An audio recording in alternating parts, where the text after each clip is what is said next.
All right, ready to dive deep today.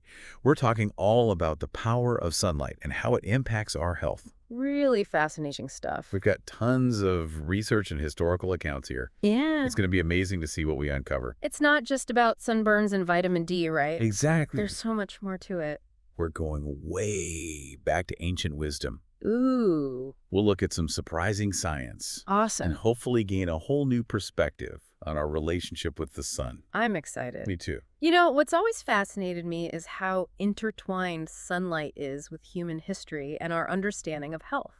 It's true. For centuries, civilizations all over the globe, they've revered the sun, Right? incorporated it into their religious practices, Yeah. and even used it as a therapeutic tool. Like they instinctively knew there was something special about sunlight, Yeah, long before we had microscopes and labs to figure out why. absolutely. Like they just felt it. And what's really cool is that modern science is catching up to that ancient wisdom, I know. uncovering these remarkable ways that sunlight impacts our well-being, like on a cellular level. That's crazy. It is. Well, let's jump right into the science. Okay. Our sources reveal a pretty fascinating fact, actually. What's that? When we're exposed to sunlight, our skin actually produces vitamin D. Oh, yeah. We all know that vitamin D is good for strong bones, right? You'd think so, but it turns out vitamin D isn't just about bones. It's like this master regulator. Really? It impacts a huge range of bodily functions. So it's more than just a vitamin then? Way more. Huh, interesting. Yeah, vitamin D functions more like a hormone than a vitamin, actually influencing over 1,000 different genes. 1,000. It's crazy. That's incredible. Plays a role in everything from bone health and muscle function to immune response, mood regulation, and even cardiovascular health. So it's pretty crucial then, Extremely. like for our overall health. Absolutely. And here's a statistic that really highlights just how crucial it is. Studies show that a staggering 70% of the U.S. population is deficient in vitamin D. 70%. That's huge. That's a huge number. No wonder we're seeing increased risks for so many health problems these days. Everything from obesity and heart disease to depression and even some types of cancer. It all ties back. Wow. Yeah. And there's even emerging research suggesting a link between vitamin D deficiency and the severity of COVID-19 infections. It's unbelievable. This really underscores just how important it is to make sure we're getting enough of this, sunshine vitamin. Okay, so if sunlight is our natural source of vitamin D, Yeah. how much exposure do we actually need to maintain healthy levels? I mean, we've all heard about the dangers of excessive sun exposure, skin cancer, all that. Right. It's got to be a delicate balance. Absolutely. You're right. There are risks associated with both too much sun and not enough sun. So where's the sweet spot?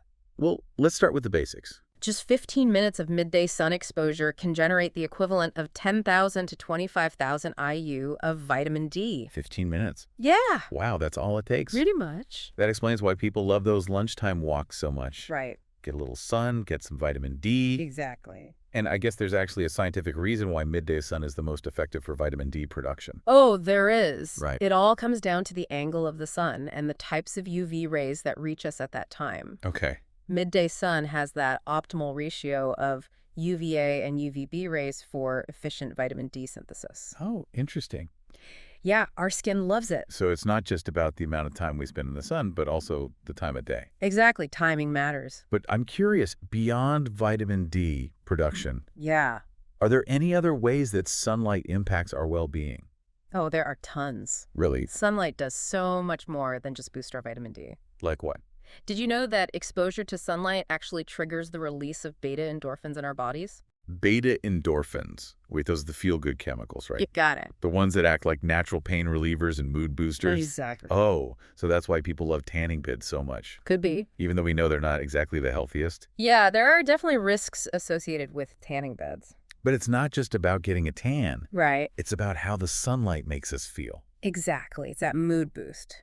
Interesting. So we're talking about a direct link between sunlight and mood regulation then. Absolutely. And there's more. Oh, there's more. Sunlight also plays a critical role in regulating our circadian rhythms. Circadian rhythms, that's our internal body clock, right? Exactly. The one that controls our sleep-wake cycles. So you're saying getting enough sunlight can help us sleep better? It can. Big time. Wow. Even 15 to 30 minutes of morning sunlight can significantly improve sleep quality by helping to reset that internal clock and promote the production of melatonin. Oh, melatonin, that's the hormone that regulates sleep, right? Exactly. It's all connected. Okay, so we've covered the science behind how sunlight impacts our bodies, but I really want to dig deeper into that historical connection we talked about earlier. Sounds good. You mentioned that ancient civilizations revered the sun and even used it as a healing tool. Oh, yeah, they did. Can you tell us more about that? Absolutely. It's fascinating to see how those ancient practices connect to what we're learning about sunlight and health today. Yeah. For instance, as far back as 525 BC,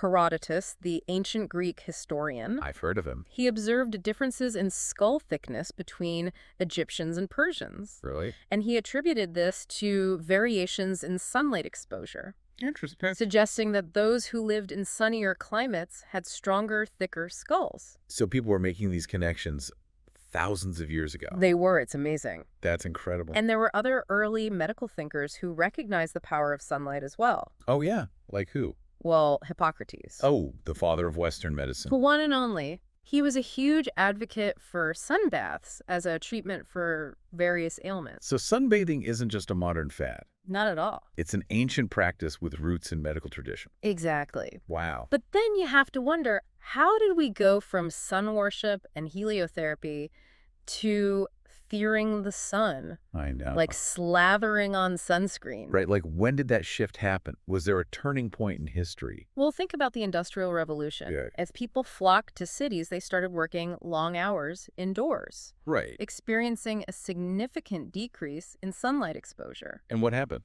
Well, we saw a resurgence of diseases like rickets and tuberculosis, So it's like we traded sunlight for factories. and ended up sicker as a result. Wow. But how did that shift lead to the rediscovery of sunlight's health benefits? Well, as these diseases became more prevalent, it sparked renewed interest in the potential healing power of sunlight. So we went back to basics, We did. rediscovering something our ancestors seemed to already know. Exactly. That's fascinating. And this is where things get really interesting. This resurgence of rickets and tuberculosis, it actually led to a fascinating period in medical history. Oh, tell me more. It was the rediscovery of something called heliotherapy. Heliotherapy, what's that? It sounds pretty intense, but it was basically the use of sunlight as a medical treatment. Oh, so like ancient sunbathing, but with a scientific twist. Exactly. I like it. Yeah, so in the late 19th and early 20th centuries, doctors began systematically using sunlight to treat a whole range of conditions. What kind of conditions? Everything from skin diseases to even tuberculosis. Wow, they really thought sunlight could heal. They did. They even built special sanatoriums in these mountainous regions to maximize sun exposure for their patients. So sunlight was like the wonder drug of the time. You could say that it was seen as this powerful tool for healing and boosting the body's natural defenses. It's fascinating how we go through these phases, you know. What do you mean? Well, we talked about how the Industrial Revolution pushed people indoors, away from the sun. And then suddenly, we have this fascination with heliotherapy. It's a paradox, isn't it? It is. Like, how did this emerge from that shift? Well, I think that industrialization, while it initially led to a decline in sun exposure, the resulting health problems forced doctors to re-examine the role of sunlight. It makes sense. And that led to some groundbreaking discoveries, like the identification of vitamin D and its connection to rickets. It's like we had to go back to basics We did. to rediscover something our ancestors already knew. Exactly, full circle. It is. So this rediscovery of heliotherapy really highlights that kind of cyclical nature of our relationship with the sun. It's true. We go through these phases of embracing its power and then shying away from it, only to eventually circle back to its importance. Like a dance? Yeah, finding that balance between harnessing the sun's benefits and respecting its potential for harm. Speaking of harm, we can't ignore the risks of excessive sun exposure. You're right. Skin cancer is a serious concern. Absolutely. It's crucial to acknowledge the potential downsides of too much sun. Of course. Unprotected exposure to intense sunlight, especially for prolonged periods, it can increase the risk of skin damage and skin cancer. So how do we find that sweet spot? That's the question, isn't it? It is. How do we get enough sun to reap the benefits without putting ourselves at risk? That's where our modern understanding of sun safety comes in. Okay. We now know that protecting our skin with sunscreen, wearing protective clothing, and avoiding the most intense midday sun All of that can significantly reduce the risks. So it's about being sun smart, not sun phobic. Exactly, and understanding our individual needs and tolerances. Right, like some people can handle more sun than others. Right, factors like skin type, latitude, time of year, all of that plays a role It makes sense. in determining how much sun exposure is safe and beneficial for each person. Okay, that makes sense, but let's shift gears for a moment. Okay. What about when we're not able to get enough sunlight? Yeah. Are there other ways to ensure we're getting enough vitamin D? There are, while sunlight is definitely the most efficient way to boost those vitamin D levels, certain foods can contribute as well. Oh, like what? Well, fatty fish like salmon, mackerel, sardines, those are excellent sources of vitamin D. Okay. And you don't have to limit yourself to seafood. What else? Meat also contains higher concentrations of vitamin D compared to other food groups. Interesting. And eggs are a good source too. Okay, so meat, eggs, fish, got it. But what about people who follow a vegan diet? Yeah, that's a good question. Are there any plant-based sources of vitamin D? Unfortunately, plant-based sources are quite limited. Oh, that's a shame. Yeah, some mushrooms contain small amounts. Okay. But for vegans, supplementation is often necessary to ensure they're getting enough. Makes sense. So if we are considering supplements, what should we look for? Are all vitamin D supplements created equal? That's a great question, and the answer is no, not exactly. Oh. You'll want to look for vitamin D3, also known as cholecalciferol. Okay. It's the most effective form for our bodies to absorb. D3. And here's another important tip. Okay. Vitamin D actually works synergistically with vitamin K. Synergistically, you mean they work better together? Exactly. How so? Well, vitamin K helps to direct calcium to our bones where it's needed, Okay. and it prevents it from building up in our arteries. That's important. It is, so taking vitamin D and K together can really enhance calcium absorption and contribute to overall bone health. It's a good dynamic duo. They are. We need both of them working together. So what's a good dosage to aim for when supplementing with vitamin D? For maintenance, a daily dose of 2,000 to 4,000 IU of vitamin D3 is generally considered safe and effective. Okay. However, if you're deficient, you might need a higher dose initially. And how do we know if we're deficient? It's always best to consult with your doctor Right. to determine your individual needs and monitor your vitamin D levels. So get tested, talk to your doctor, and choose the right supplement. Exactly. But what about those of us who live in sunny climates? Do we still need to worry about vitamin D deficiency? It's a common misconception that just because you live in a sunny place, you're automatically getting enough vitamin D. Oh, really? Yeah, even in sunny regions, factors like lifestyle, skin pigmentation, sunscreen use can all impact vitamin D production. So even sun dwellers shouldn't be complacent. Nope, we all need to be mindful of our vitamin D levels. Good to know. But let's go back to that historical perspective for a moment. Okay. You mentioned ancient civilizations incorporating sunlight into their healing practices. Oh, yeah. Can you tell us more about that? Absolutely. Ancient cultures really seem to have an intuitive understanding of the sun's power, and their practices often reflected this deep connection. Give me some examples. Well, for example, the ancient Egyptians, they associated the sun god Ra with healing and vitality. Oh, wow. They believed that sunlight possessed this power to ward off illness and promote well-being. Makes sense. They even built temples designed to capture and channel sunlight for therapeutic purposes. Temples designed to harness sunlight. That's amazing. It is. It sounds like they were pioneers in what we now call light therapy. They were ahead of their time. They were, and their practices weren't just limited to physical healing either. What else did they do? They also recognized the impact of sunlight on mental and spiritual well-being. So it wasn't just about treating diseases, it was about cultivating a holistic sense of health. Exactly, a connection with nature. It's fascinating. And this holistic approach to sunlight is something we can learn from today. I agree. It's about recognizing that sunlight is more than just a source of vitamin D. It's this fundamental element of our natural environment that influences our physical, mental, and emotional well-being. It's like we've come full circle, rediscovering the wisdom of our ancestors and integrating it with our modern scientific understanding. And that integration is what makes this topic so fascinating. It does. It's a story of rediscovering our connection to the natural world and recognizing the profound impact it has on our lives. Yeah, it really is amazing to think about how connected we are to the sun.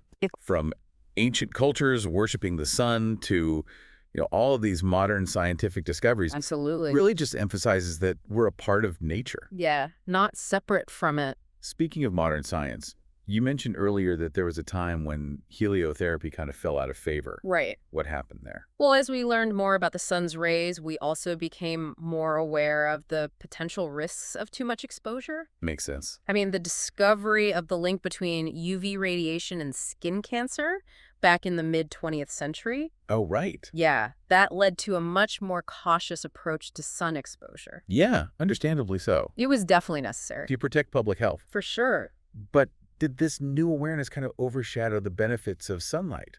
I think to some extent, yeah. Really? The pendulum swung from one extreme to the other. Wow. We went from embracing the sun to fearing it. It's true. But I think now we're starting to find a more balanced perspective. Yeah. Recognizing that both extremes, too much sun and not enough sun, both carry risks. It's all about finding that sweet spot, right? Exactly. Getting enough sunlight to reap the benefits without, putting ourselves at risk. That's the key. And that's where informed decision-making comes in, right? Absolutely. Understanding our own individual needs when it comes to sun exposure.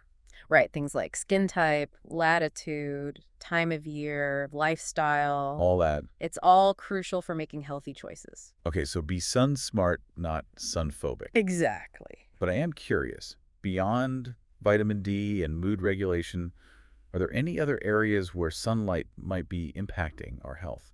There's actually a lot of emerging research on the potential benefits of sunlight for things like nearsightedness, Really? autoimmune diseases, even certain types of cancer. That's amazing. It really seems like sunlight's influence on our biology is way more extensive than we initially thought. Wow, so while we've learned a lot, there's still so much more to discover about this connection between sunlight and human health. For sure, and that's what makes it so exciting. It does. As we continue to unravel the mysteries of sunlight. We gain a deeper appreciation for how much it impacts our lives. Absolutely. From our physical well-being to our mental and emotional states, it's all connected. This has been such an eye-opening deep dive. It has. We journeyed from ancient sun worship to modern science, Fascinating stuff. exploring this really cool interplay between sunlight and human health throughout history. Yeah, it's been a pleasure sharing this journey with you. Thank you. And I hope our listeners have gained a new appreciation for the power of sunlight I think they have. and how deeply it impacts their well-being. As we wrap up this deep dive, here's a final thought-provoking question for our listeners. Considering everything we've discussed, what steps can you take to optimize your own relationship with sunlight? How can you maximize the benefits and minimize the risks? It's something to think about as you head out into the world. Remember, the sun is more than just a source of light and warmth. It's this powerful force that has shaped our history, our health, and our understanding of what it means to be human. Thanks for joining us on this illuminating exploration of sunlight and human health. We'll catch you next time for another fascinating deep dive.